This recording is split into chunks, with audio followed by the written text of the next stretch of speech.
Bon, bon après-midi à tous. Bonjour à tous également, à tous les auditeurs de la web radio Gnosis Samael Laxmi International. Nous vous donnons la bienvenue, comme nous le faisons toujours, en ces occasions.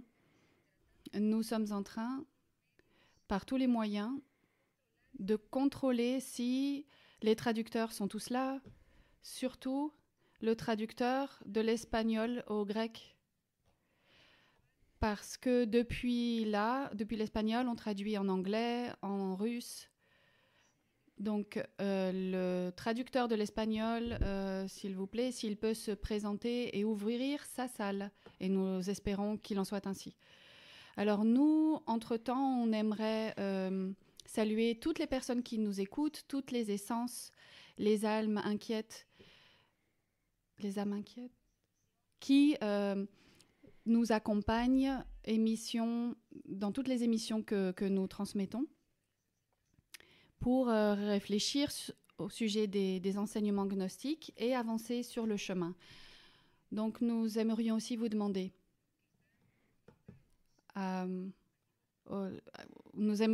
aux personnes qui écoutent le canal espagnol pour nous confirmer si elles arrivent à nous écouter.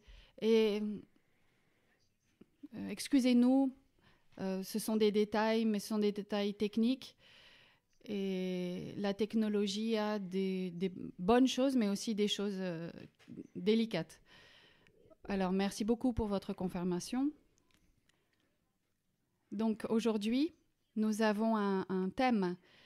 Et ça fait longtemps qu'on voulait traiter de ce thème avec vous tous. Le titre, La lutte des mages, les temps que nous sommes en train de vivre aujourd'hui sont très importants. Ça fait des centaines d'années que ces temps-là ont été prophétisés. Et les groupes ésotériques ont attendu ces temps-là. Et c'est pour une raison que nous avons un corps physique actuellement.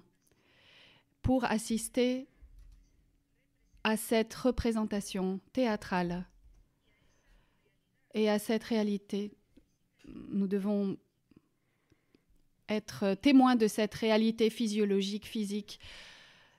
C'est la lutte entre des forces opposées. Et nous disons toujours, nous allons essayer de parler le plus lentement possible pour que la traduction soit facile. Alors, donc il y a des traductions en 8 langues, depuis l'espagnol. Il y a beaucoup d'essences qui ont soif de connaissances dans d'autres langues. Et ça fait partie de ce qu'on appelle l'union gnostique. Quand il n'y a plus de différence de nationalité, de langue, d'âge. Parce que ces choses-là, elles appartiennent seulement à la partie physique, à la personnalité. Mais ce qui nous unit tous, c'est la soif de connaissance, d'amour et de paix. Donc, nous allons commencer à entrer profondément dans le thème d'aujourd'hui. La situation planétaire d'aujourd'hui est, nous le savons tous, compliquée et plus compliquée que jamais. Mais nous ne pouvons pas perdre, depuis notre point de vue, la vision réelle de ce qui est en train de se passer. Une chose, ce sont les choses qui se succèdent dans la partie physique. Mais nous savons que tout ce qui arrive au niveau physique a une cause ou sa cause dans les mondes internes. C'est la raison pour laquelle nous voulons réfléchir à ce sujet et essayer tous ensemble d'arriver à certaines conclusions. Quels outils avons-nous pour aller au-delà, pour supérer ces situations?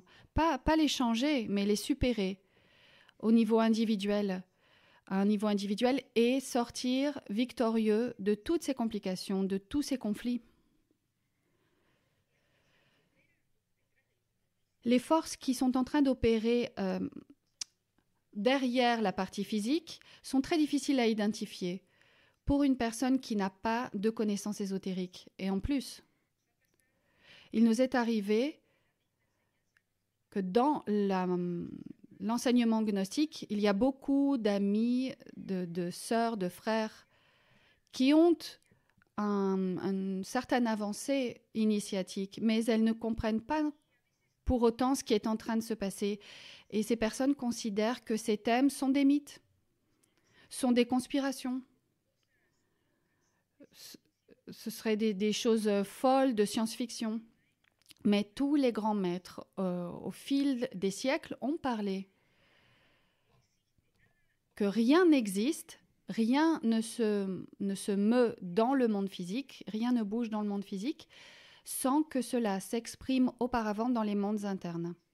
Donc nous allons parler de ce qu'est un mage aujourd'hui, pour le moins de l'idée que nous nous faisons d'un mage en général, l'idée que tout le monde a de ce qu'est un mage. Et nous allons voir qu'entre ces mages, il y a une lutte.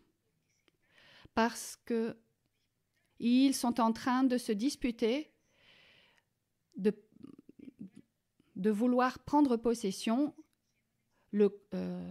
du corps, des émotions, des pensées et de la volonté des êtres humains. Mais également, c'est une lutte pour les recours de la nature. Maintenant, qu'est-ce qu'un mage ? Qu'est-ce que la magie ? Parce que le mage, c'est celui qui pratique la magie. Qu'est-ce que la magie ? Le maître Samael donne une définition précise, exacte, de ce qu'est la magie. Et il dit que c'est l'art d'influencer consciemment sur les mondes intérieurs. C'est-à-dire qu'un mage est une personne qui essaye d'influencer le monde intérieur de manière consciente. Il veut influencer pour obtenir des différents résultats. Ça, c'est un mage. Le mage, comme nous le savons tous, peut être au service des forces blanches ou au service des forces noires. Ça, c'est représenté dans les couleurs du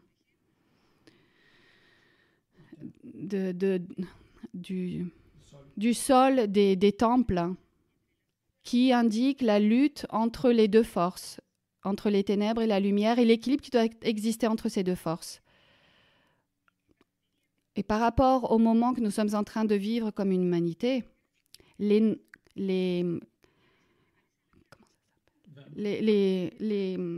qu'il y a sur le sol en céramique, les céramiques noires parfois sont plus fortes que les céramiques blanches, c'est-à-dire les forces noires plus fortes que les forces blanches. Parfois, il peut y avoir le contraire, c'est-à-dire les forces blanches prévalent sur les forces noires.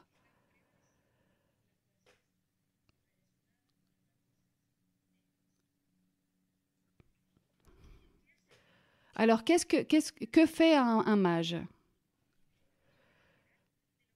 Quelle idée ont les gens de ce qu'un mage peut faire ? Nous allons essayer de nous souvenir des contes, les histoires que nous avons reçues quand nous étions petits, et aussi la mythologie, pour essayer de comprendre que ce que nous pensons, que ce qu'a fait un mage, c'est ce qui est en train de se passer aujourd'hui dans l'actualité. Et ces faits sont en train de se réaliser au travers des apprentis de mages ou de sorciers à l'heure actuelle, qui ont la possibilité d'exercer leur pouvoir sur les autres, parce qu'un mage a un pouvoir, et s'il n'arrive pas à l'exercer, s'il ne l'exerce pas autour de lui, dans son entourage, il n'est pas reconnu comme un mage. Donc, aujourd'hui, Il y a des mages. Et la magie est pratiquée. C'est de la même manière que dans les histoires de l'Antiquité. Il n'y a absolument aucune différence. Peut-être la seule différence qu'il y a, c'est que la plus grande partie des gens ne croient pas et ne comprennent pas que les mages existent et qu'ils sont complètement actifs dans la partie blanche et dans la partie noire. Donc il y a en premier lieu une caractéristique des mages. Ils vont enchanter les gens au travers de leur sorcellerie, de leur... Et ils ont un instrument, normalement, pour le faire. Et ça peut être un bâton, un bâton ou un tout petit bâton. En général, ils sont faits de bois. Et ce bois est sacré, est considéré comme sacré. Et à l'intérieur de ce bâton, il y a tout le pouvoir du mage. Et ce pouvoir est transmis pour pouvoir réaliser cet enchantement. Ça peut être pour contrôler un animal ou un homme. Ça dépend des histoires. Tout dépend de l'histoire. Donc, ce bâton magique, cette baguette magique, est si puissante que ce pouvoir peut être étendu sur toute la planète. Et là, on retrouve un même nom. Mais évidemment, on ne le voit pas. Le nom de cette baguette magique, c'est en anglais. Nous le connaissons tous. Et ça s'appelle Hollywood. Hollywood. Le bois sacré, le bois, oui, le morceau de bois sacré qui enchante les gens et qui les... Donc l'industrie du cinéma. Donc dans Hollywood, c'est là où se fait la magie, dans les études dans les studios cinématographiques. C'est comme s'il y avait une baguette magique, ce que les Celtes utilisaient, les druides qui vivaient dans les bois et qui prononçaient des enchantements.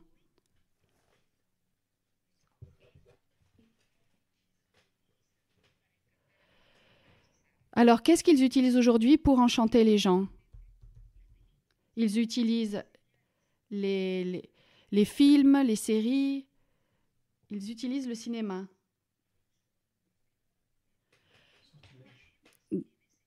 Donc, nous tombons dans ces sortilèges. Les productions d'Hollywood, et pas seulement Hollywood, mais spécifiquement, nous allons parler de cela, ont réussi à introduire dans l'inconscient collectif certains comportements. Il semblait impossible d'imposer ça aux gens. Comment on arrive à imposer un comportement aux multitudes, aux habitudes? Comment on fait? Hollywood l'a fait. Par exemple, les compagnies de cigarettes, les compagnies de tabac ont reconnu qu'au début du cinéma à Hollywood, ils payaient des fortunes aux directeurs, aux acteurs, aux étoiles du cinéma pour qu'elles apparaissent en train de fumer dans les films. Mais ça, nous sommes en train de parler du début du cinéma. Par exemple, les jeunes d'aujourd'hui, ils ne vont pas savoir qui étaient les acteurs de l'époque. Bogart, Greta Garbo. Et pourtant, ils ont réussi, ces acteurs, à faire croire aux multitudes que c'était bien de fumer. Parce que ça donne un statut Dans le cas d'un homme, cela donnait une valeur de virilité. Et dans le cas d'une femme, c'était synonyme d'indépendance. Et il y a beaucoup d'autres choses encore. Ils ont essayé aussi. Et non, ils n'ont pas essayé, ils ont réussi, par exemple, à imposer l'anorexie. Comme si c'était quelque chose, un phénomène de mode qu'il fallait suivre. Et ça, c'est un sortilège, c'est un enchantement produit au moyen des films et des séries de la télévision. Et c'est intéressant, et on va passer à un deuxième point, mais les Oscars, les prix que l'on donne aux films, dans le Kodak Théâtre, dans le Kodak Theatre, et en dehors du théâtre, il y a une porte qui est construite, qui s'appelle la porte de Babylone. C'est comme si c'était une adoration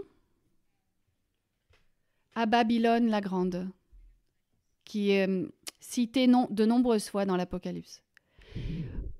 En deuxième lieu, le mage, pour faire ses sortilèges, ses enchantements, fait des conjurations et il utilise des paroles magiques que seuls les mages connaissent, des mots de pouvoir.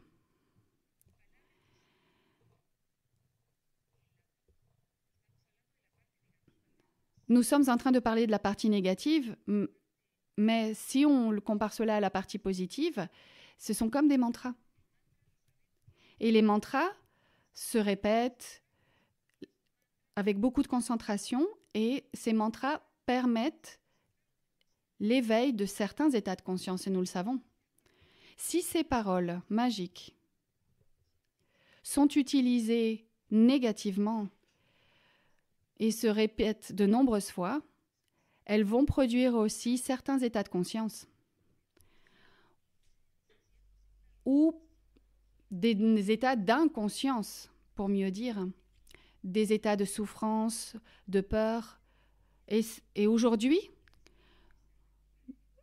nous sommes en train d'assister à ce fait. Il y a des paroles qui sont répétées comme si elles étaient magiques dans notre environnement, comme le mot maladie, comme un mot qui commence par vir et qui se termine par us. Un autre mot qui est le changement climatique, et les multitudes écoutent ces mots de manière répétée et elles tombent dans le sortilège de ce son. Parce que le mot, la parole, a un pouvoir.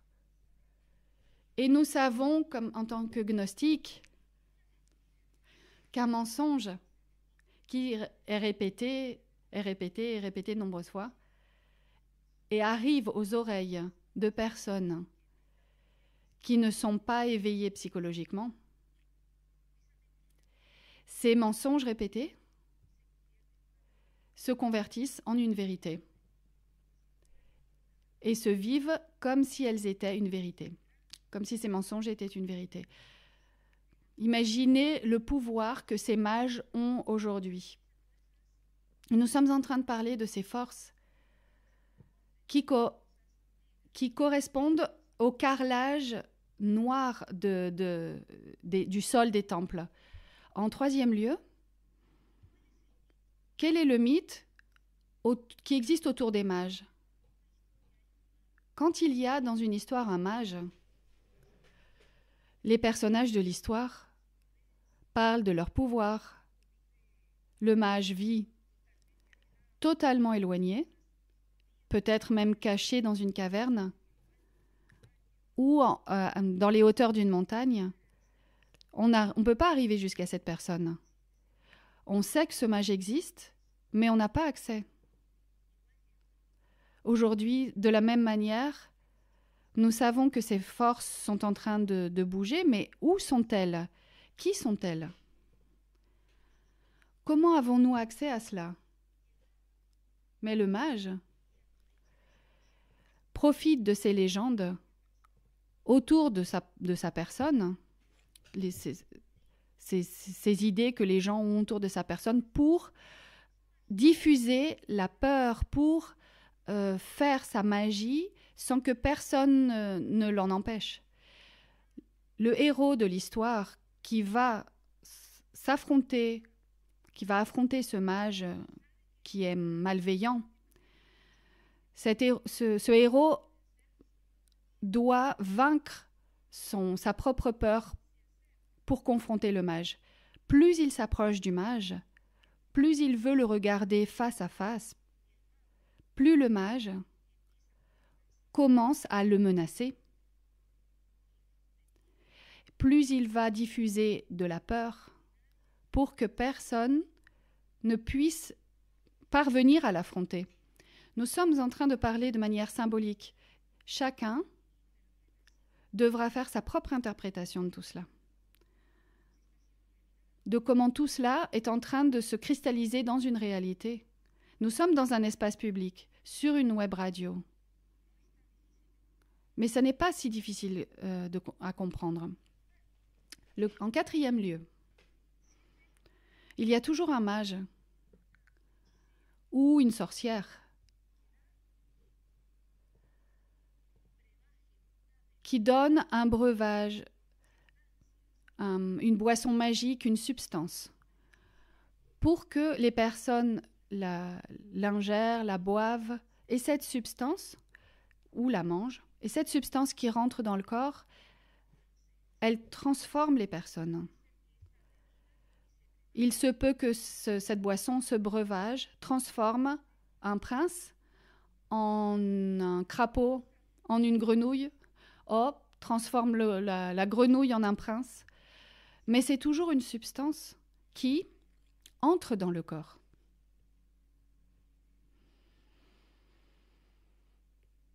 Aujourd'hui, cette substance existe aussi et elle entre dans le corps. C'est un produit des mages. Comme peuvent l'être les aliments emplis de poisons, de produits chimiques que nous consommons, ou des graines hybrides ou transgéniques qui sont passées par un processus de transformation magique, entre guillemets. Donc ces graines ont été altérées. Ou une substance qui, dans peu de temps, va être ingérée par des personnes dans peu de temps, comme la viande artificielle synthétique qui est fabriquée en laboratoire. Et si ça ne rentre pas par la bouche, eh bien, la magie est très avancée. La substance peut être donnée au corps d'une autre manière, d'une manière très actuelle. On n'a pas besoin de la bouche. Ça peut être à travers la peau et entre directement dans le corps. Ou les grands mages, ceux qui sont puissants dans le Kali Yuga, font des manipulations génétiques également, des changements d'organes, des substitutions d'organes. Et nous vient à la mémoire une image des sorcières avec une marmite énorme qui cuisine tout type de breuvage et de poison pour réaliser leur sortilège. Nous disons cela parce que il est 1000 fois préférable, et nous avons réfléchi au sujet de cela, il est 1000 fois préférable de savoir ce qui est en train de se passer pour pouvoir se défendre, plutôt que de parler des choses très jolies, des choses très belles, mais qui ne nous montrent pas la réalité crue que nous sommes en train de vivre. En cinquième lieu, le mage a le pouvoir un pouvoir sur la nature, sur le climat.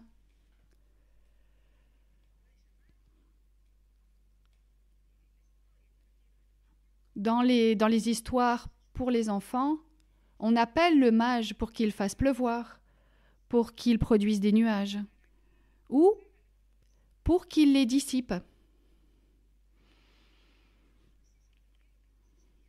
Et ça n'est pas ce qui est en train de se passer par hasard? Une manipulation du climat? Avec des armes,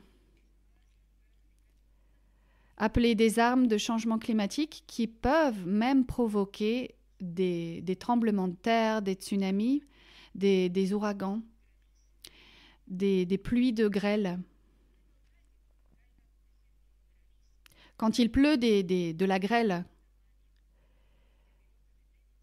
qui atteignent la taille d'une balle de tennis, ça n'est pas normal. Et ça n'est pas normal non plus que des expérimentations soient en cours pour essayer de cacher le soleil. Quand on était petit, imaginez un peu, si on nous avait raconté qu'il existe des mages qui veulent cacher le soleil, ou qui ont tellement de pouvoir qu'ils envoient des avions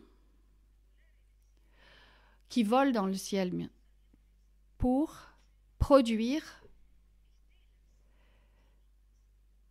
des toiles chimiques pour changer le climat.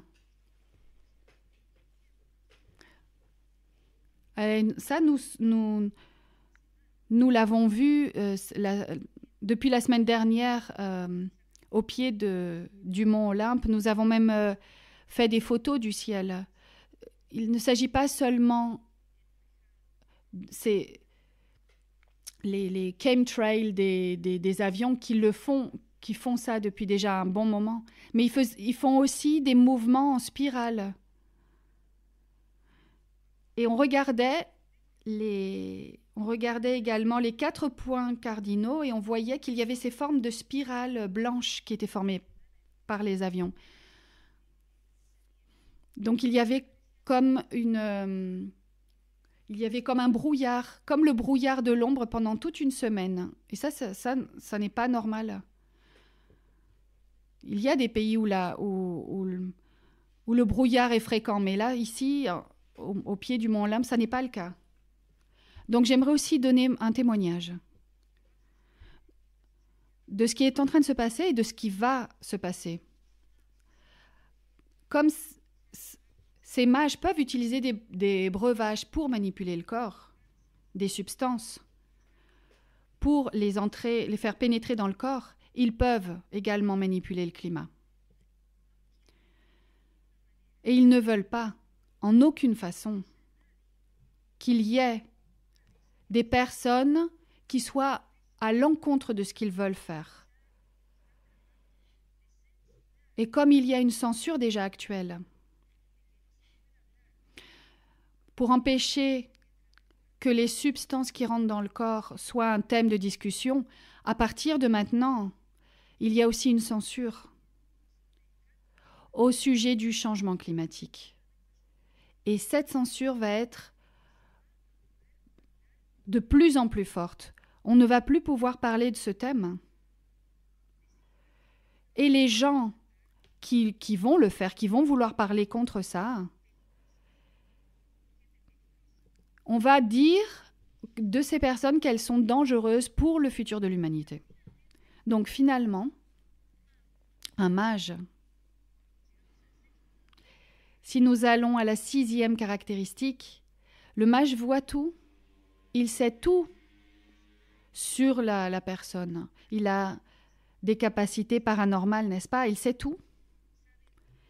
Il sait où la personne vit, comment elle est, ce qu'elle dit. Et même ce que la personne pense et ce que la personne ressent. Ça, c'est pour les mages les plus puissants. Et la technologie la plus avancée est comme une magie. elle est très similaire à la magie. Quand nous avons une conversation,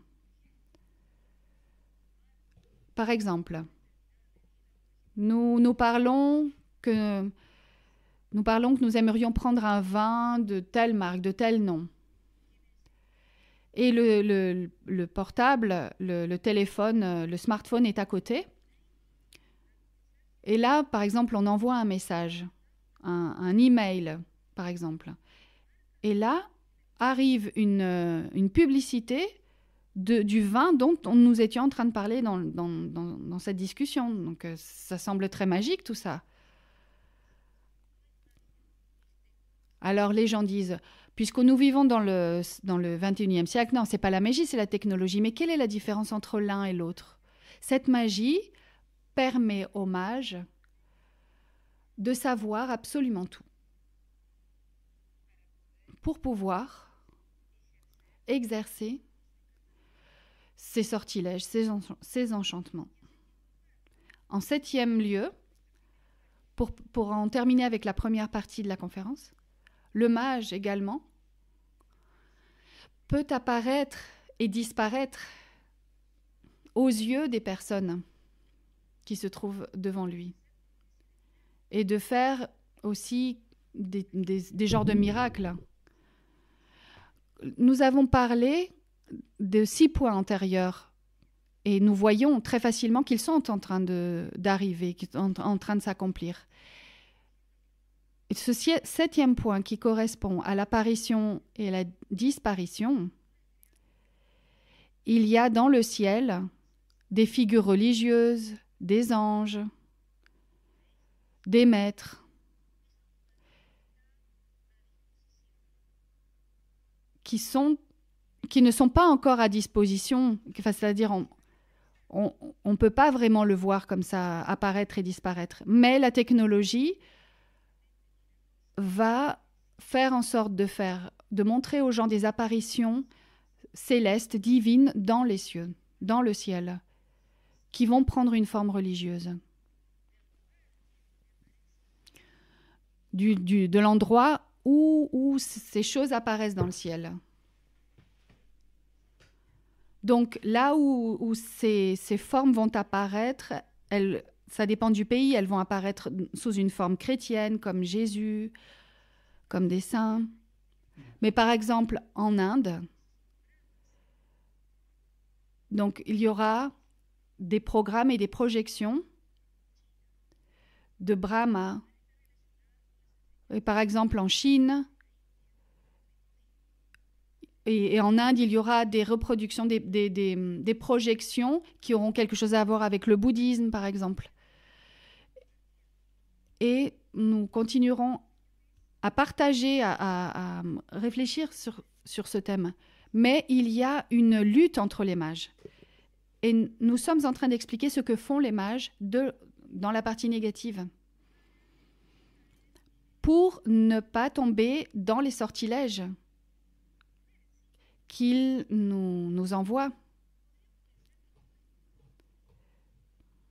On pourrait penser que tout cela est très intéressant, très bien, d'écouter tout cela, peut-être.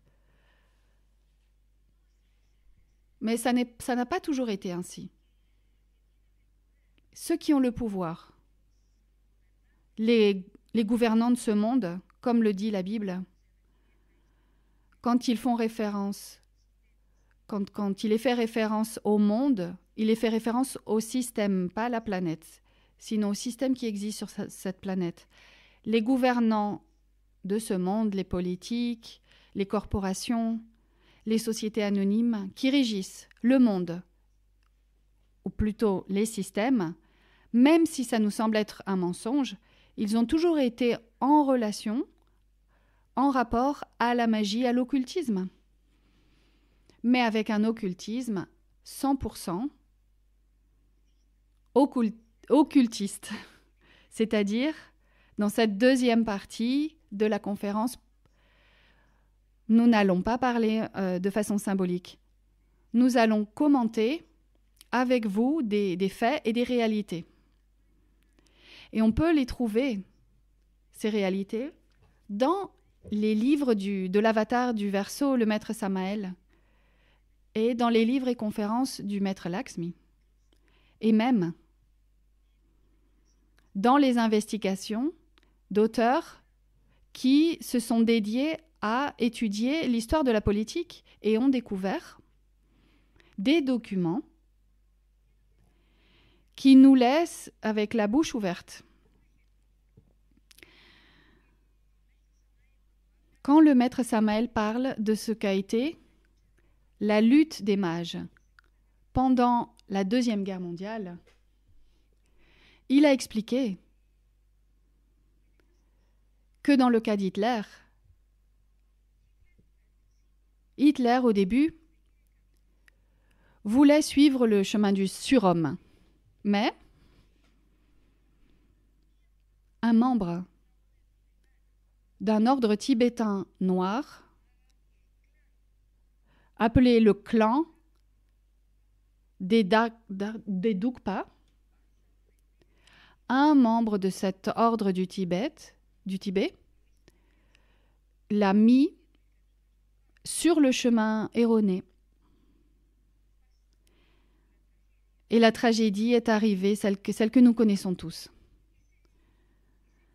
Ce membre du clan tibétain nous dit le maître Samael qu'il avait une force hypnotique extraordinaire. Et il a cité Berlin. Il a visité Berlin. Il était appelé l'homme aux gants verts parce qu'il utilisait toujours des gants de cette couleur. Et il était dit que ce personnage avait les clés du monde de l'Agarthe. L'Agarthi, où vivent les dieux, le monde de l'Agartha. Où vivent les dieux. Et tout le peuple allemand a été mobilisé pour recevoir cet homme aux gants verts, sans comprendre que c'était un terrible mage noir. Donc, depuis 1926 jusqu'en 1943, les Allemands,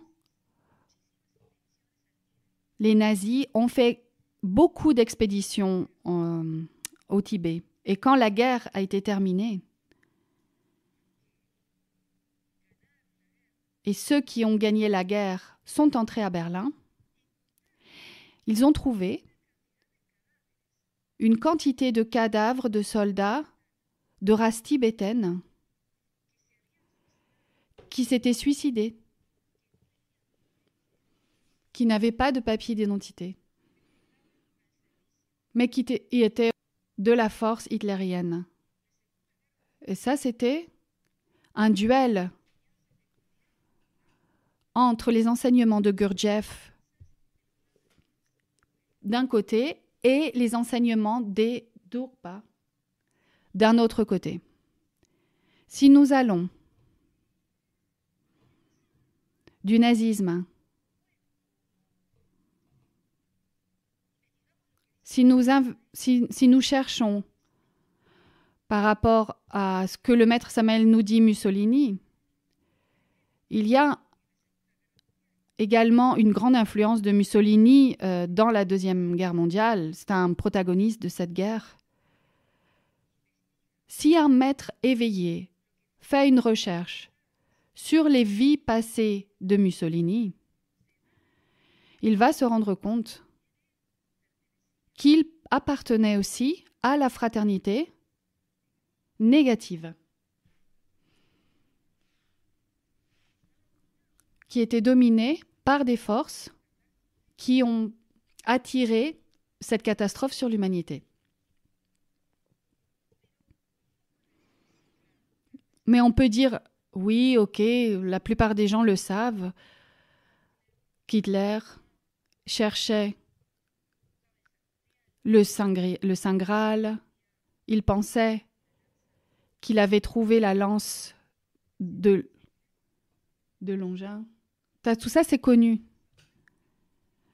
Mais maintenant, nous allons à l'autre pôle. Parce que là, il n'y a aucun doute que les mages étaient en pleine activité. Mais qu'est-ce qui se passe avec l'autre pôle? Par exemple, avec le marxisme, les bolchevistes en Russie, dans l'Union soviétique. Et on pourrait penser, mais ça n'a rien à voir avec l'occultisme. Et ça, c'est de l'athéisme et du matérialisme. Oui, évidemment. Parce que ça, c'est l'idée qu'on a voulu nous faire croire, nous faire accepter, et qui a été disséminée dans l'histoire. Mais nous savons que le maître Samael Aun Weor a expliqué très bien ce qui s'est passé et qui était Karl Marx. Les œuvres de Marx sont la base de toute la doctrine marxiste, léniniste, communiste, bolchevique. Et Marx, quand il est mort, il n'était pas matérialiste. Il était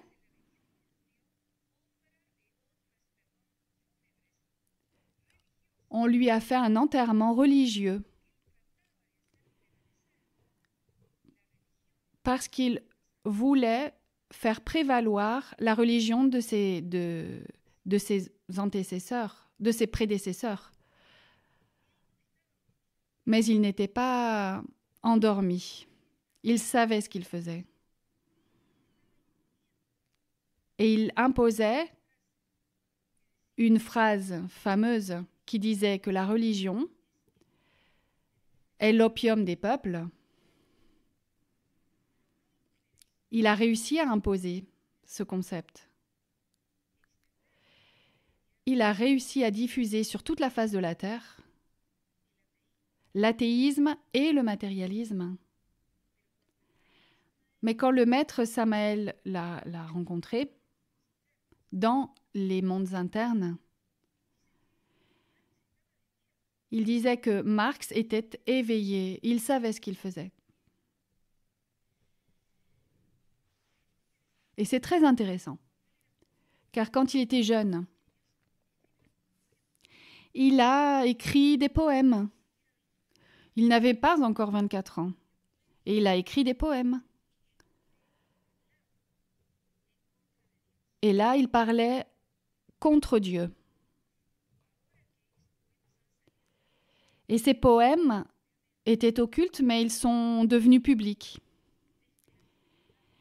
Ils avaient été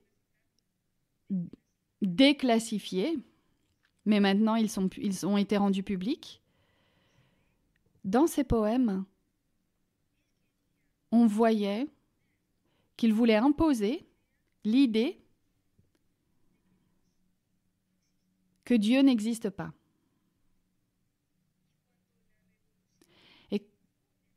Et quand la révolution a triomphé en Russie, dans les premiers instants de ce triomphe, et ça c'est incroyable,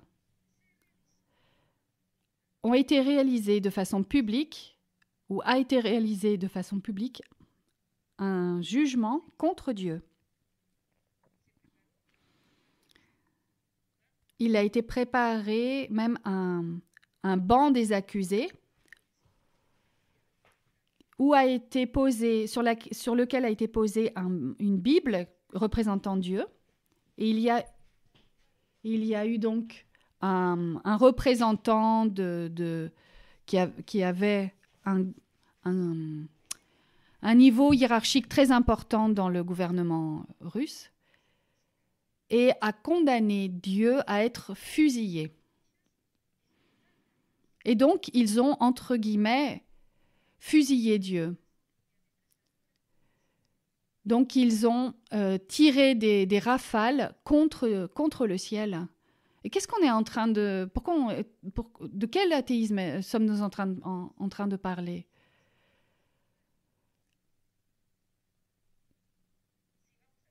Si nous allons en Chine,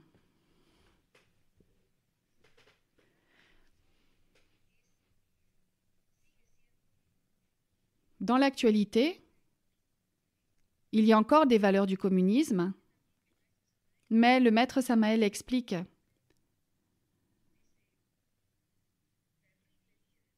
que le nom du terrible leader qui se trouvait en Chine, qui s'appelait Mao, est une anagramme du mot, du mantra Aum. Aum Mao. Le maître Lakshmi commentait que ce personnage a été l'antithèse du maître Samael. Un homme qui a été un nom que nous n'allons pas donner, mais tout le monde sait qui est l'antithèse du cinquième archange, du cinquième des sept. Donc il y a eu une influence en Chine, et pas seulement en Chine. Tous ces groupes, disait le maître Lakshmi, les groupes de guerrillas, le Sentier Lumineux, les Monteneros, les Zapatistes, les FARC, tous ces groupes ont des idéaux maoïstes en Amérique latine. Tout cela, c'est pour réfléchir. Si tous ces groupes ont des idéaux maoïstes, et Mao est l'antithèse du cinquième des sept, donc, nous voyons jusqu'à quel point l'antithèse du cinquième des sept est arrivée à se répandre, à répandre son pouvoir, à étendre son pouvoir sur toute l'Amérique latine. Et ça a été une lutte terrible de corps à corps dans les mondes internes entre cette entité et le maître Samael. Il y a beaucoup plus à dire sur ce thème. Et de ce qui est arrivé quand la Chine a envahi le Tibet.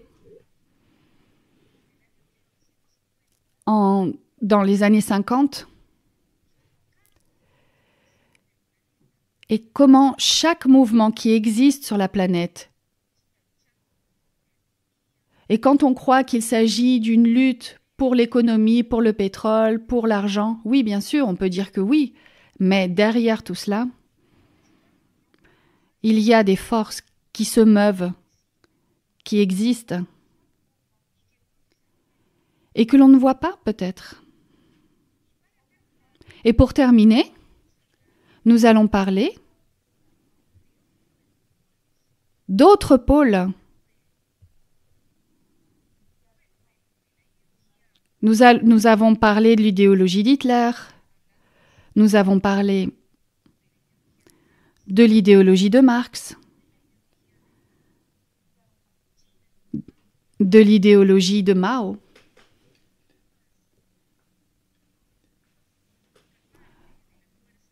Mais que s'est-il passé avec l'autre partie des formes alliées qui pouvaient être l'Angleterre, la France, les États-Unis?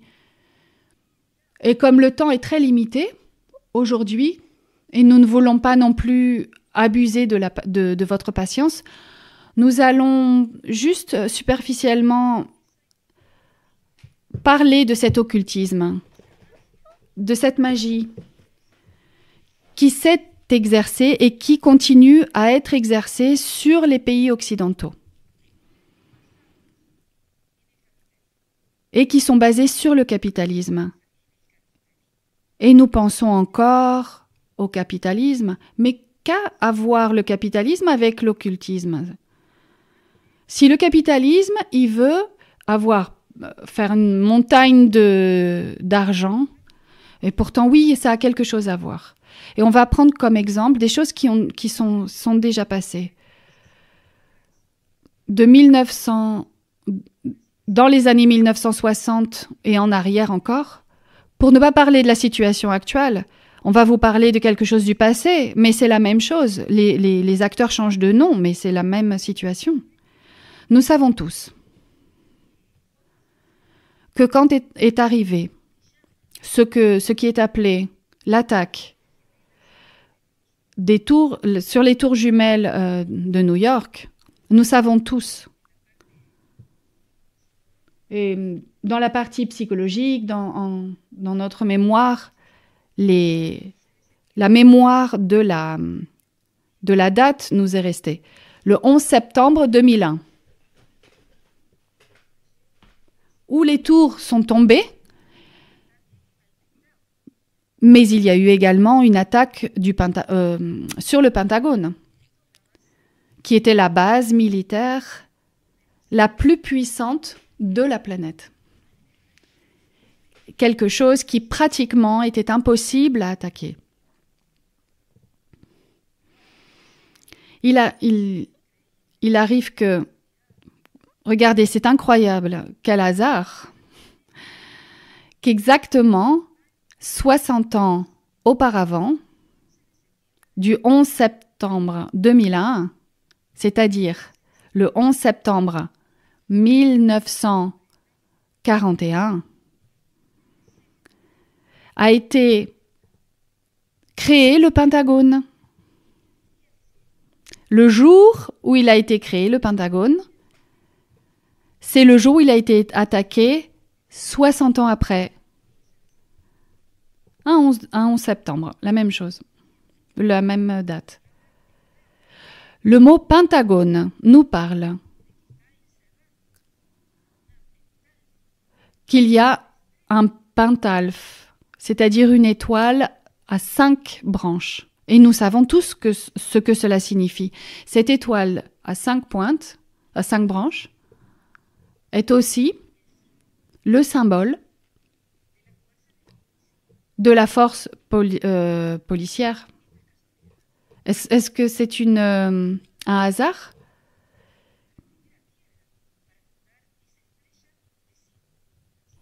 Qui a commencé à utiliser cette étoile à 5 branches pour le Pentagone? C'était le président Franklin Roosevelt et le vice-président qui s'appelait Wallace. C'est eux qui ont commencé avec ça.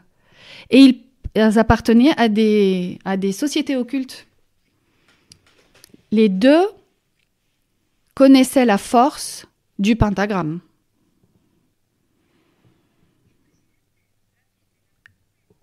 Le président Franklin Roosevelt avait une maison à la campagne qui existe encore. Actuellement, c'est là où vont les présidents des États-Unis pour se reposer, et on l'appelle Camp David. Quand Roosevelt en était le propriétaire, il l'avait appelé Sangria. Shangri-La, le Tibet. C'est une région, une ville mythique du Tibet. Shangri-La. Et le vice-président Wallace, qui appartenait aussi à une société secrète, a organisé une expédition d'envoyés américains au Tibet. La même chose qu'avait fait Hitler. Pour parvenir à obtenir des graines, pour faire des études et aussi pour obtenir la pierre du destin.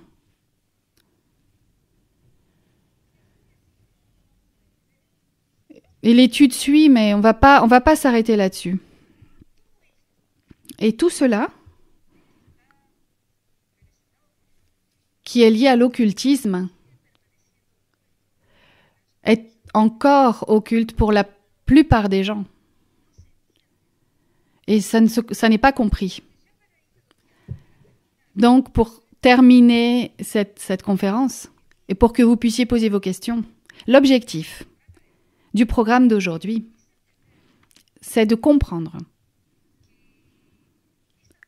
que cette magie, cette lutte des mages,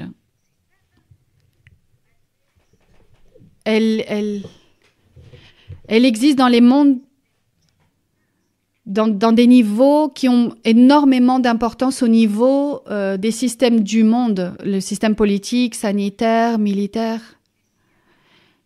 Et le maître Lakshmi disait qu'un initié ne peut pas, ne devrait pas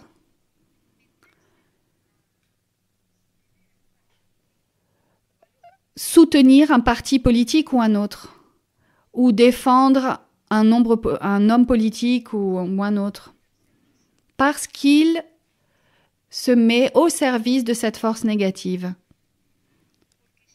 là où cette force se meut. Un président qui gouverne mal, il faut savoir que ces gouvernants, ils sont au service d'autres forces qui supèrent ce gouvernant. Donc il faut savoir cela pour pouvoir commencer à sortir la tête de ces systèmes et commencer à comprendre pourquoi nous sommes dans la situation où nous nous trouvons actuellement, pourquoi il arrive tout cela, pourquoi la loi le permet, comme le disent beaucoup de frères. Parce que nous nous sommes éloignés de la loi de Dieu. Et que nous le croyions, que nous l'acceptions ou non, ça n'a aucune importance. Et nous devons payer cela. Et personne ne peut nous donner la solution. Parce qu'il y a très peu de personnes qui sont disposées à faire un changement dans leur vie personnelle. Et ça, c'est la seule façon d'éviter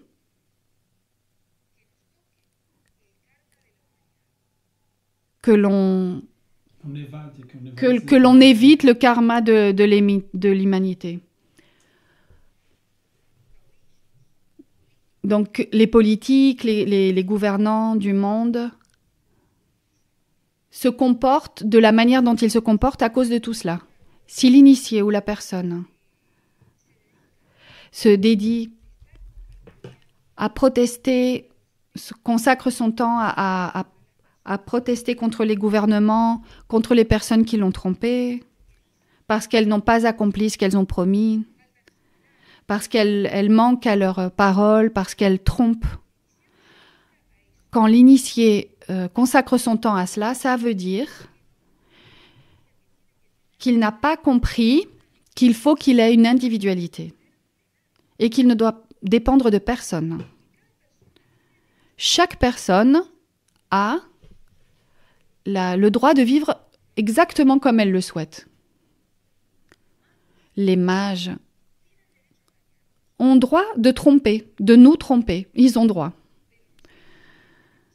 Mais nous avons aussi le droit à ne pas nous laisser tromper. Et pour cela, il est nécessaire que nous apprenions à vivre notre vie de manière indépendante. Ne pas voir la société comme un modèle que nous allons imiter, mais plutôt le contraire. Nous devons, nous, être le modèle pour la société.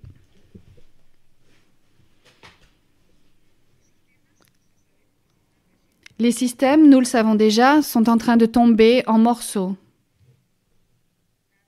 Et nous sommes en train de nager entre les eaux, entre des eaux pourries. Mais on peut sortir notre tête de cette eau et comprendre que la seule chose qui pourrait nous sauver, pour le dire d'une certaine manière, ou qui pourrait nous aider à éviter tout cela, est un changement radical dans la vie de chacun. Et plus que jamais, l'éveil de la conscience. Éveiller, s'éveiller, être en rappel de soi. Parce que quand la personne est endormie, quand elle est assujettie à des mécanismes automatiques, quand elle se comporte comme une machine humaine, le mal peut entrer. Au contraire, si la conscience est présente, la conscience se transforme en une muraille qui ne laissera pas le mal entrer. Mais il faut faire un effort pour être éveillé, pour sortir la tête des systèmes,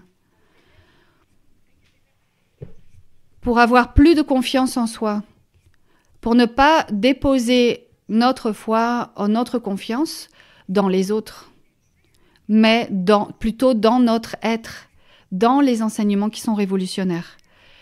Et enrichir le mental avec l'altruisme, la foi, comprendre ce que nous sommes en train de vivre, comprendre que notre échec ou notre victoire dépend seulement de nous.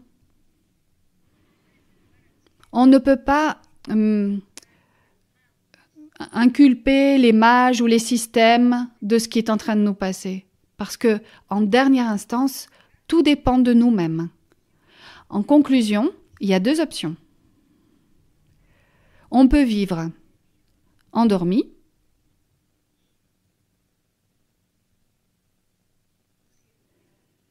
et continuer à être esclave. Ou on peut essayer de s'éveiller et se libérer de tout cela, tout ce qui veut nous rendre esclaves. Il faut aider celui qui veut être aidé. Celui qui ne veut pas être aidé, parce qu'il ne comprend pas qu'il est en danger, ou parce qu'il veut vivre simplement une vie différente, il faut le laisser tranquille. Ce sont des temps stellaires. Ce sont des temps, même si on n'arrive pas à le croire, ce sont des temps de grande aide pour le peuple gnostique, parce que cela nous oblige, entre guillemets, à cesser de mettre toute notre attention sur des choses qui n'ont aucune utilité, et donc à mettre notre attention sur ce qui sert réellement, ce qui n'appartient pas au temps. Parfois, ce qui se voit comme un obstacle est un bénéfice. Nous avons la prophétie des maîtres. Nous avons la connaissance et des techniques extraordinaires, pour vivre une vie harmonieuse au milieu de situations difficiles. Donc, ce qui manque, c'est la disposition. La seule chose qui manque, c'est la disposition de chacun pour sortir de l'influence des mages et pour soutenir la force blanche et se convertir en un canal de la vénérable loge blanche. Cela va être un bénéfice pour notre vie et pour la vie de ceux qui nous entourent. Donc voilà, ça ce sont nos mots, nos paroles. L'objectif, et nous le répétons, du thème d'aujourd'hui, c'est de comprendre où nous nous situons, les dangers qui sont en train de nous harceler, et surtout, comment ne pas succomber à tout cela.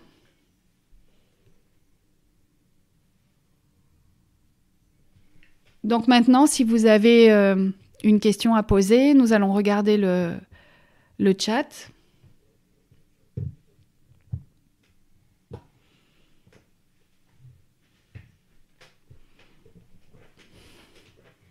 Non, là, une question du Brésil. Il dit, maîtresse,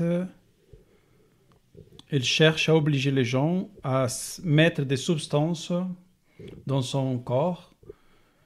Ils ont même menacé de leur enlever de leur travail, de leurs emplois.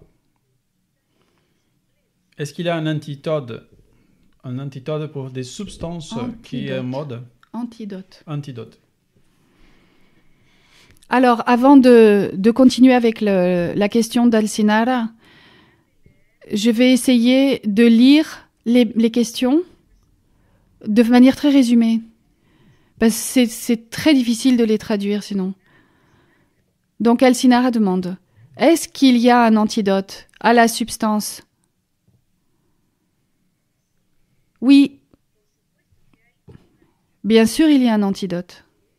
Et c'est l'éveil de la conscience. Et ça, c'est l'antidote. Celui qui n'a pas l'antidote de l'éveil de la conscience succombe à la substance de la mode. De la mode.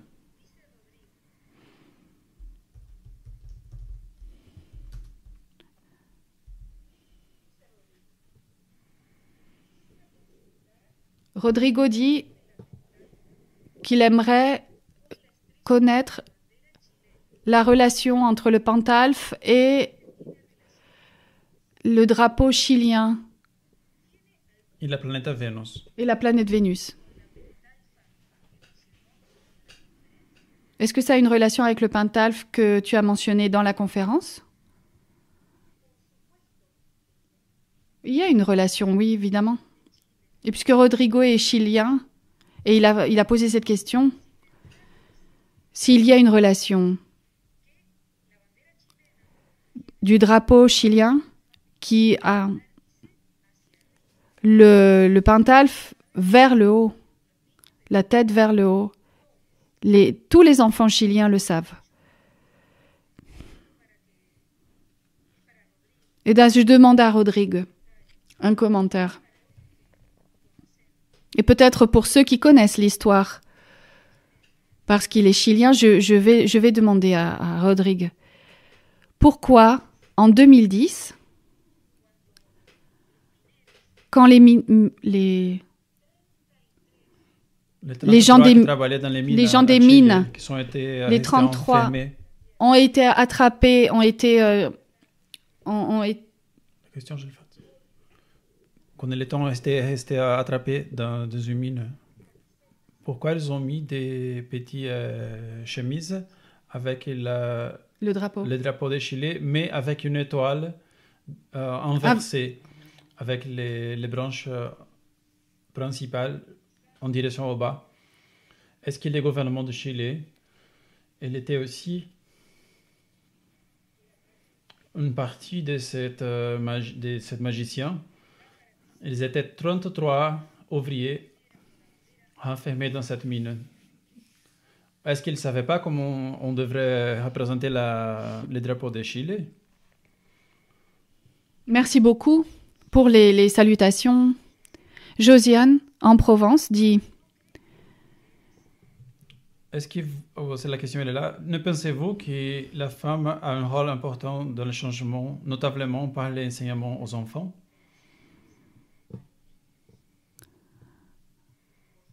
Bien sûr. Bien sûr. Mais, d'abord, le changement, la femme doit le faire d'abord. Chacune d'entre nous doit procéder à ce changement pour ensuite enseigner correctement les enfants. Enseigner correctement aux enfants. Hier, nous avons eu une conférence avec des adolescents d'Uruguay. Et ça faisait longtemps, très longtemps, que lorsqu'une conférence se terminait, ça faisait longtemps que je ne me sentais pas aussi contente. Et ça n'a rien à voir avec la conférence que j'ai donnée, qui a duré 30 minutes. Sinon, les questions qu'ils m'ont posées, ça m'a rendue très heureuse. Et j'aimerais féliciter Philippe et Raphaël, qui sont deux adolescents, qui ont une connaissance de la gnosis, un comportement excellent. Et c'est ça que Josiane, c'est ça dont Josiane à quoi Josiane fait référence. C'est l'exemple que nous donnons aux enfants. C'est de cette façon que nous devons enseigner aux enfants.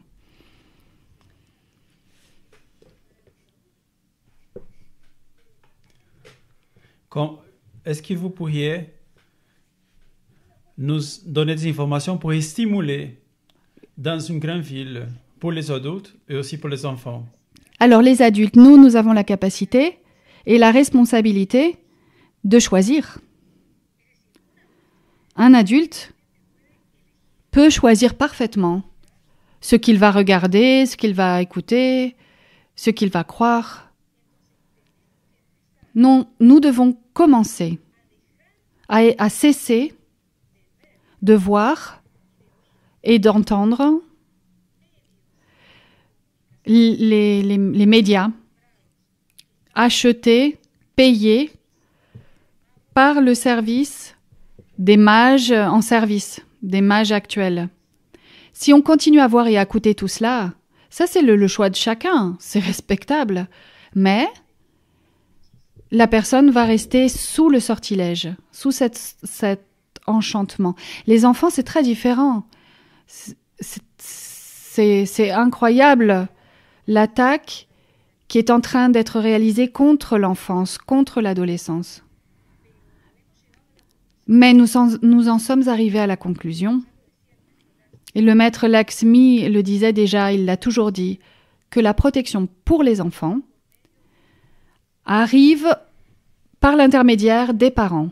Un père qui sait clairement ce qui est en train de se passer, qui choisit ce qu'il voit, ce qu'il lit, ce qu'il écoute, va transmettre cela à ses enfants. Et une autre chose, puisque ça a été demandé, puisque la question a été posée, nous ne pensons pas que les enfants sont bêtes. Parfois, nous pensons que l'enfant est très jeune et qu'il ne comprend pas, mais si, il comprend. Et nous devons utiliser les mêmes outils que l'ennemi secret utilise. Quels sont les outils ou les armes que l'ennemi secret utilise? Et en insistant à l'infini, des propagandes, de ci, de là, la musique, le ciné, l'école, les livres, la télévision.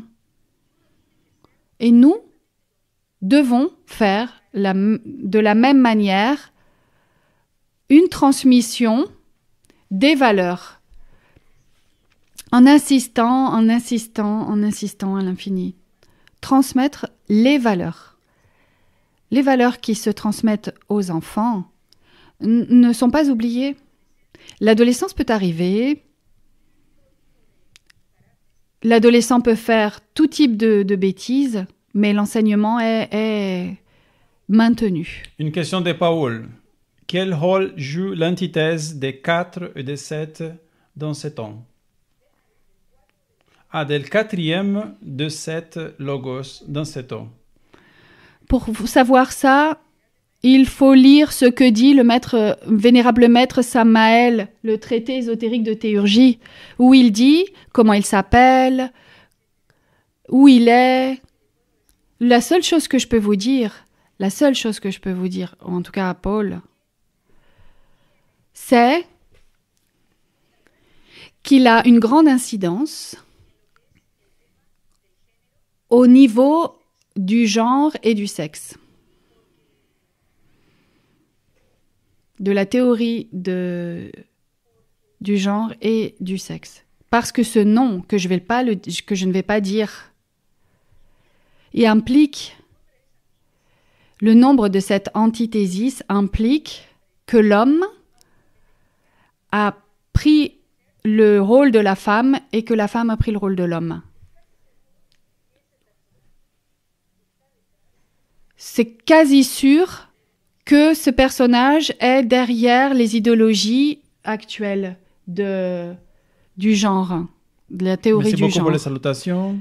Merci beaucoup pour les salutations. Une question. Hitler a fait une lutte contre les sionismes qui sont les créateurs de cette chaos.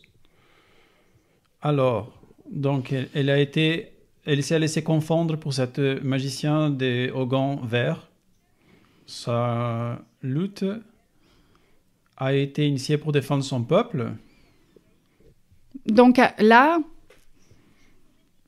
c'est très intéressant ce qui est arrivé à ce moment-là. Parce que, évidemment, c'est vrai ce que dit cette personne, qu'Hitler a lutté contre des forces sinistres. Il a essayé de lutter contre les forces sionistes, qui n'a rien à voir avec le peuple juif, parce que les sionistes sont contre le peuple juif. Et il avait une bonne intention au début. Mais ensuite, il a été complètement dans la confusion. Et il est arrivé à l'extermination des milliers, des millions de personnes de son propre pays et d'autres pays. Parce que ce mage du Tibet l'a fait entrer en confusion. Donc, de France... Depuis la France, elle remercie Antonia. Christian Hoppe.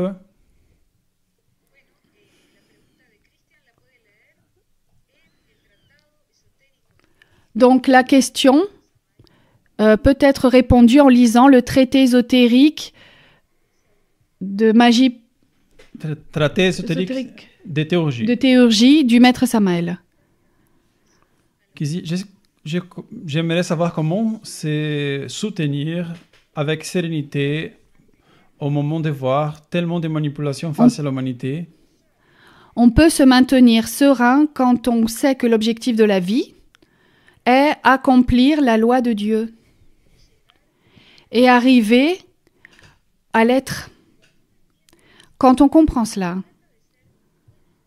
quand on veut être un bon enfant de Dieu et qu'on sait qu'on est en train d'accomplir cela pour son être, on sait que tout ce qui arrive autour dans notre environnement, autour de cette personne, est pour notre avancement, pour nous.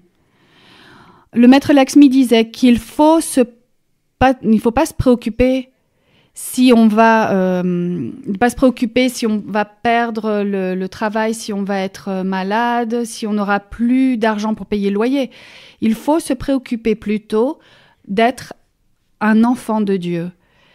Et il expliquait que quand une personne voit les choses clairement, quand elle est un enfant de Dieu, à cette personne est déclarée enfant de Dieu, et on lui fait une cérémonie, c'est comme un honneur. Elle est déclarée enfant de Dieu et on lui donne symboliquement une boule. Et dans cette boule, l'enfant de Dieu reçoit tout. Protection, la paix, de l'argent, des amis, absolument de tout. Mais c'est impossible de se maintenir serein si la personne continue à être un enfant du monde, un enfant des systèmes. Mais si la personne est un enfant de Dieu, elle peut naviguer entre les eaux sans se noyer.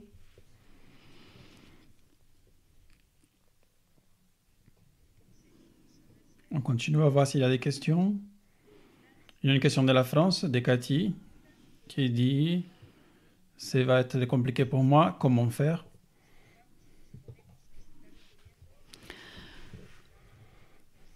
Alors, ça va être compliqué, comment je vais faire? Une personne dit ça en France, comment je vais faire? Alors, on ne peut pas vous dire ce que vous devez faire. C'est la question de Cathy. On ne l'a jamais dit, mais... Parce que ce sont des choses ésotériques. Mais parfois, il y a des explications à donner.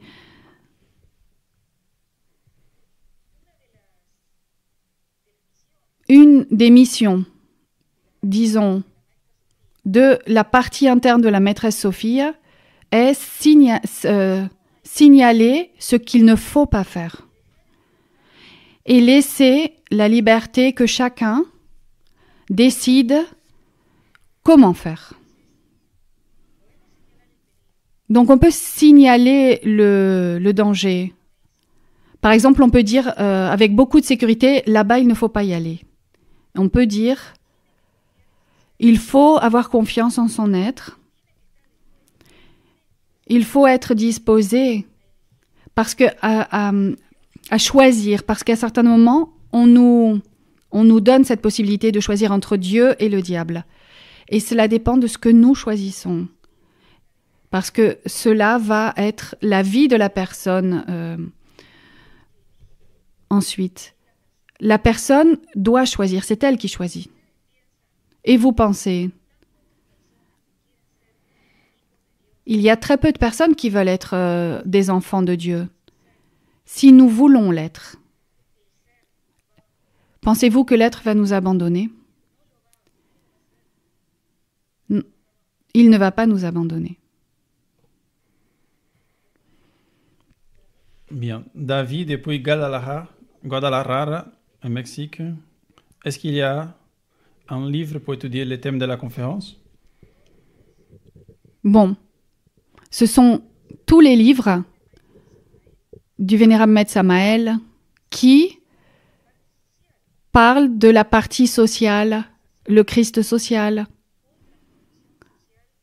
transformation sociale de l'humanité. Dans ces deux livres, le Maître Samael parle beaucoup de toutes ces choses dont nous avons parlé dans cette conférence. Depuis le Brésil, la Fortaleza, il y a un producteur des films qui s'appelle Fox, qui numérologiquement, c'est le 666, et qui a une influence dans les films à travers la hypnotisme. Et les salons qu'il y a milliards de personnes.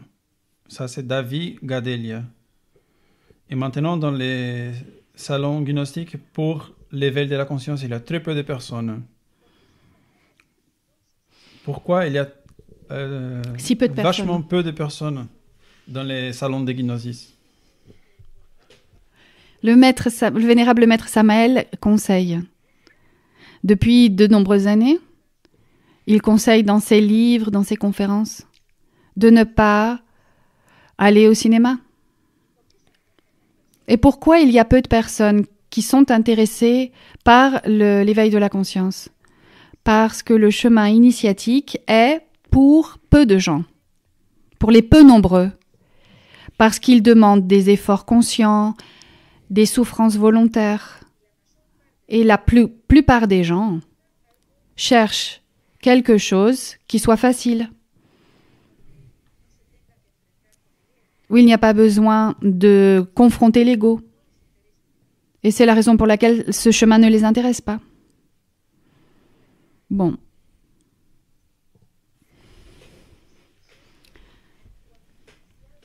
Quand on initié, Guillermo Paes demande, quand on initié travaille dans la magie, est-ce que cette antithèse s'est fait présente? L'initié. Et nous sommes en train de parler de n'importe qui d'entre nous. S'il y a une personne qui chemine sur le sentier intérieur et qui exerce la magie blanche, cet initié, ce qu'il doit faire, c'est oublier complètement des antithèses, des forces négatives et se dédier à être complètement, en totalité, un canal de la loge blanche. Parce que si on ouvre le mental au mal, le mal entre. Donc, ne vous préoccupez pas de cela. Depuis la Russie, une question. Est-ce qu'il y a des magiciens blancs maintenant? Qu'est-ce qu'ils font? Bien sûr qu'il y a des mages blancs. Il y en a toujours eu, il y en aura toujours. Ce sont ceux qui constituent dans les mondes internes la muraille gardienne de l'humanité, qui protègent et veillent sur les initiés.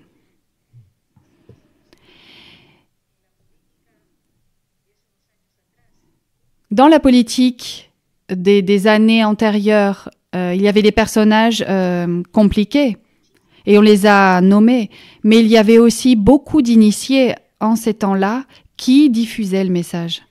Et dans l'actualité, il y a aussi des mages blancs, même avec des corps physiques. Et comment on les reconnaît? Par leurs œuvres, au travers de leurs enseignements. Depuis Saint Pablo, comment faire face à l'entretenement des enfants, les distractions qui sont données aux enfants, comme leur aider à méditer. Évidemment, c'est un thème qui préoccupe beaucoup, qui est très préoccupant, le thème des enfants. Ça n'est pas facile. Ça n'est absolument pas quelque chose de facile. La personne qui veut aider les enfants doit se dédier en corps et en âme à s'intéresser à ce qu'ils apprennent à l'école, ce qu'ils apprennent à la télévision, ce qu'ils apprennent avec leurs amis. Il y a énormément de jeux aujourd'hui, comme le dit cette personne, des séries télévisées qui... On ne veut pas dire comment elles sont, comment ces programmes sont, et ces jeux non plus, mais ils sont complètement dirigés vers le mal. Et donc, il faut commencer cette surveillance depuis qu'il est tout petit, depuis qu'il a 4 ans. Il faut que l'enfant écoute leurs parents quand ils disent, ses parents quand ils disent ça c'est correct, ça c'est pas correct. Il faut lui apprendre très jeune à méditer. Il faut lui enseigner qu'il ne faut pas se moquer des autres. Il faut lui enseigner à faire des pratiques avec les parents. Et il faut qu'il y ait du temps pour pouvoir jouer avec lui dans la nature. Ça n'est pas facile. Ça n'est absolument pas facile. Cela demande une dédication complète. Pourvu qu'il y ait beaucoup plus de personnes qui se dédient à enseigner aux enfants. Parce que si on ne le fait pas quand ils sont tout petits, ça sera beaucoup plus difficile de l'aider quand il sera déjà adolescent. Donc il faut trouver des alternatives. On ne peut pas dire à un enfant « tu ne dois pas faire cela, tu ne dois pas écouter cette musique » sans lui donner une alternative. Parce que ce sont des enfants. Donc le père, l'instructeur, le catéchiste gnostique doit chercher, doit s'asseoir, doit réfléchir comment il va faire pour parvenir jusqu'à l'enfant. Bon, des salutations. Gisèle. La lutte se processe dans le plan physique et astral. Est-ce que dans cette époque, c'est plutôt dans le plan physique et dans d'autres époques, c'était plutôt dans d'autres dimensions? Ce qui arrive, c'est qu'à notre époque, c'est comme s'il y avait eu, comme si une porte a été ouverte. Et cette porte, elle était en train de contenir une quantité de choses. Et cette porte a été ouverte. Et maintenant, chacun doit décider pour soi. Et donc, on voit une espèce de complication majeure sur le plan physique, mais les gens, comme une question le disait il y a un peu auparavant, les gens ne sont pas intéressés pour faire un travail intérieur. Et donc, elles sont de plus en plus nombreuses à être séparées de leur intime, de leur être. Donc, il est plus clair de voir cela aujourd'hui. Dans les temps de la fin, il en est toujours ainsi.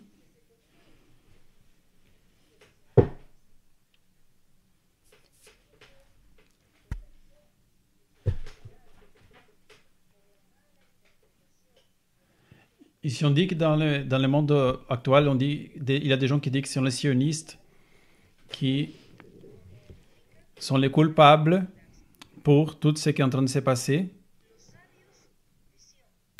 Le maître Lakshmi disait que les sages de Sion qui n'appartiennent pas au monde physique.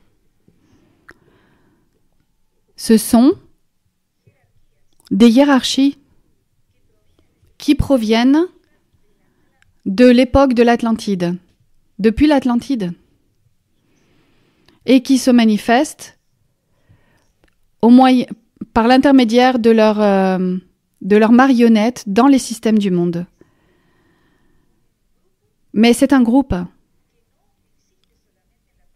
qui n'existe pas seulement dans la partie physique, mais qui est utilisé par des hiérarchies très anciennes, très antiques.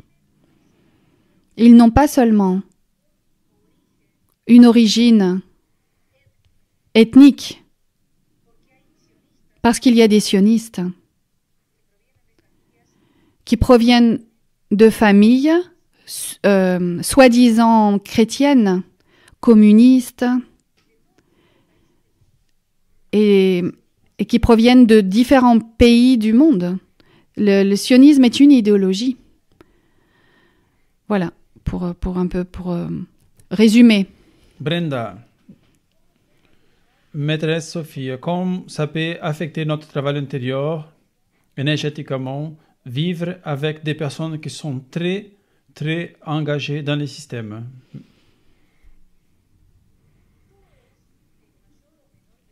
Tous, de façon, d'une manière générale, surtout les missionnaires doivent, dans les grandes villes, vivre, partager avec des personnes qui sont engagées dans les systèmes. Donc il y a deux solutions. Ou la personne va se plaindre et dire « Ah, les gens comprennent rien. Et comment ils peuvent faire cela? Ils ont été trompés. » Ou alors, la personne peut faire le contraire. Elle peut profiter de la situation pour comprendre et avancer terriblement, mais très, très rapidement. Et en même temps, aider les personnes qui veulent sortir des systèmes de parvenir à en sortir. Le fait de partager avec des personnes qui sont très engagées dans les systèmes, ça n'est pas complètement mal, parce que ça nous permet d'éveiller la conscience. Christopher, les magiciens blancs, est-ce qu'ils sont aussi chaque fois plus occultes dans cette époque? Est-ce qu'il y aura une époque, arrivera le temps où ils seront presque invisibles?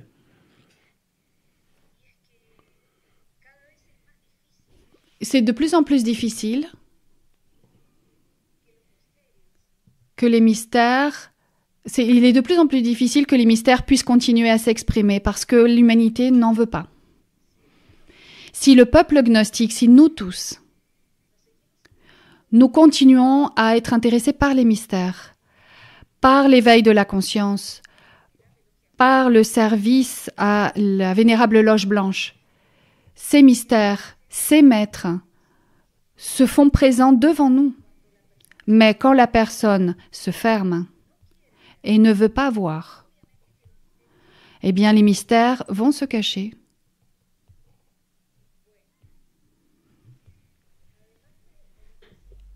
En plus de la méditation, quelle autre pratique on peut faire avec les enfants?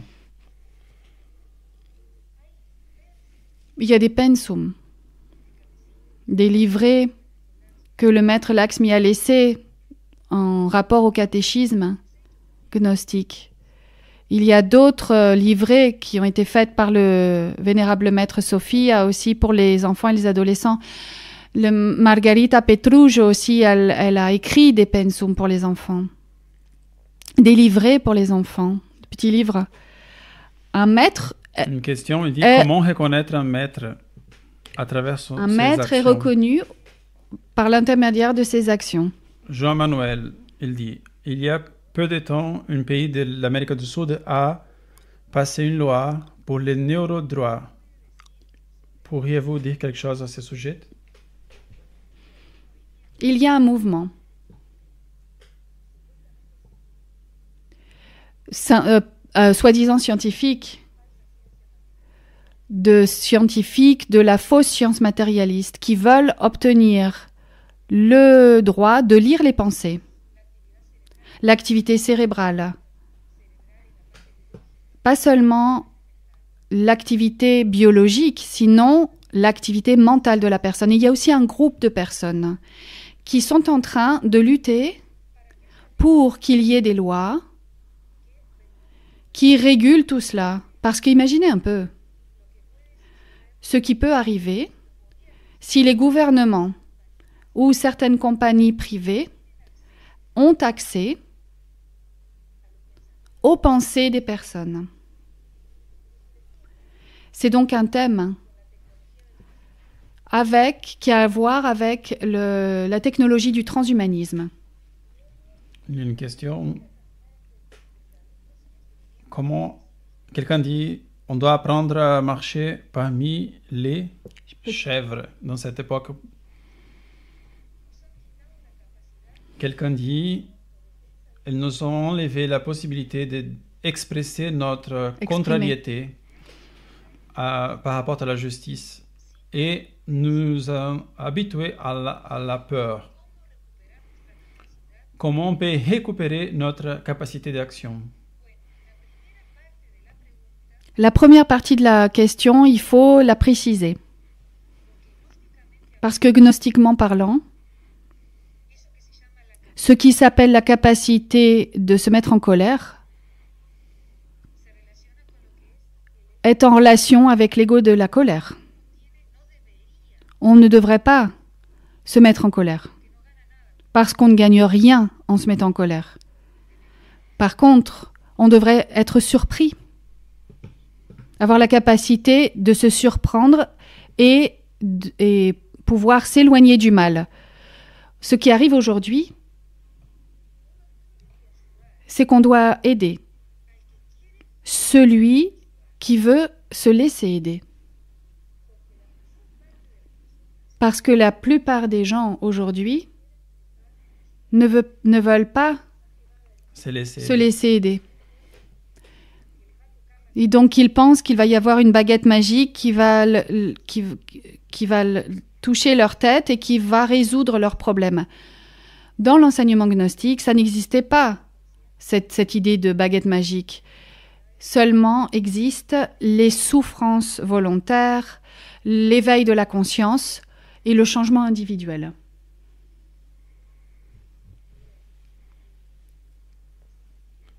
Il y a quelqu'un qui dit Agas Samelver, on ne sait pas qui est cette personne. Si vous pouvez nous expliquer qui êtes-vous? Il demande quels autres magiciens noirs sont derrière les thèmes homosexualité, véganisme, féminisme? On ne peut pas donner des noms, premièrement. Parce que c'est un programme public. Et ensuite, pour ne pas cristalliser des forces négatives, quand on donne le nom de ces entités, on cristallise leurs forces. Mais il est sûr que tous ces grands mouvements qui existent, ces trois qui se trouvent dans le sujet de la question, et puis il y en a d'autres encore, il y a le transhumanisme, les changements climatiques, le neuro, etc., sont régis par des hiérarchies, des forces qui s'expriment à la fin des temps. La race Arya n'est pas une exception. Et dans l'Atlantide, il s'est passé exactement la même chose dans la race Atlante. Et pour une loi de récurrence, le maître Lakshmi dit que les mêmes qui ont provoqué la destruction de l'Atlantide se trouvent maintenant à la fin de la race Arya pour provoquer la même conséquence.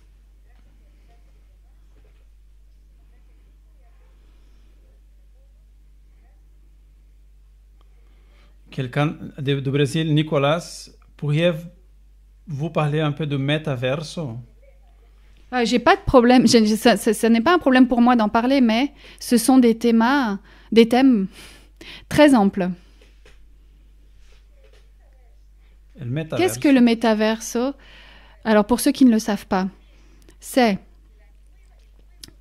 le nouveau nom qui a été donné à Facebook, qui va se convertir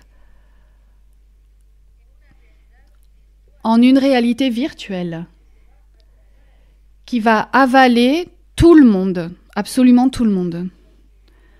Parce que là, Si aujourd'hui nous sommes connectés à Facebook, à Instagram et à je ne sais quel autre réseau social, ça n'a rien à voir avec ce qui va venir, avec le métaverso. Pour en parler en 2 mots, c'est la manière la plus rapide et facile d'endormir la conscience. Ça va être très très difficile quand une personne tombe dans le métaverso de s'en soustraire, de se soustraire de ce réseau et de pouvoir éveiller la conscience. C'est ce que je peux te dire. Il y a beaucoup plus à dire, mais on ne peut pas s'arrêter là. Là, ça fait presque 2 heures.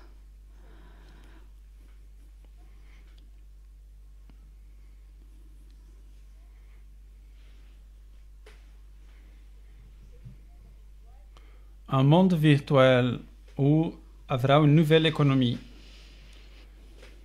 Évidemment, bien évidemment. Merci beaucoup pour votre patience, pour nous avoir accompagnés jusqu'à la fin.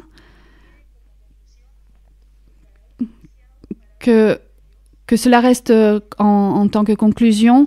Pour l'initié, il y a toujours une protection. Celui qui choisit le chemin vers l'être a des possibilités. A des possibilités qui vont se présenter pour ne pas succomber.